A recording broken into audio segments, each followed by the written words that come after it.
How important are these single franchises to the streamers? Oh, they're incredibly important.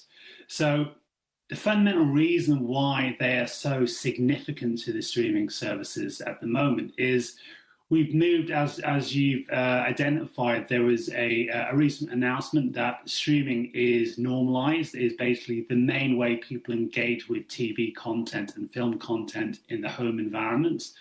So media actually called this out at the end of last year and identified that we're in a streaming TV era. So what that means is we've moved beyond growth, acquiring new subscribers, into keeping those subscribers engaged with your services, particularly challenging as we're moving into potentially a pre-recessionary environment. We've got inflation in double digits in many markets.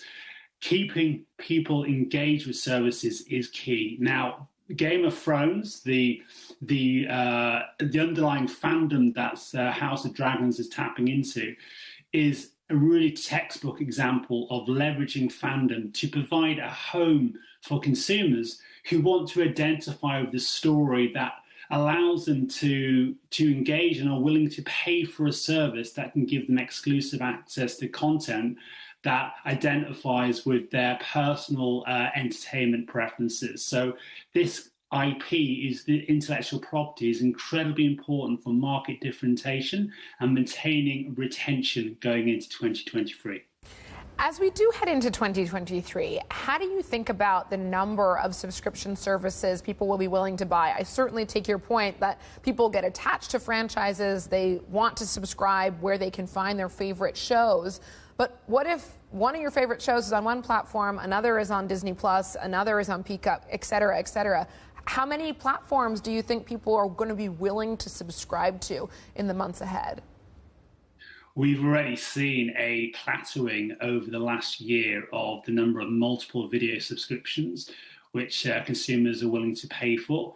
And it is noticeably less than the maximum number. Around about a third of consumers are willing to pay for two or more video subscriptions. This is markedly different to back in 2019 when we had the launch of Disney Plus followed by HBO Max in 2020, where they made a big point of talking about the tolerance for consumers to have multiple subscriptions, video subscriptions. It doesn't happen because having an individual video subscription is much more challenging than having access to multiple networks in the traditional pay TV model, because you have to manage different billing relationships and different user experiences. So the key challenge for the video industry is reaggregation. How do you bring back these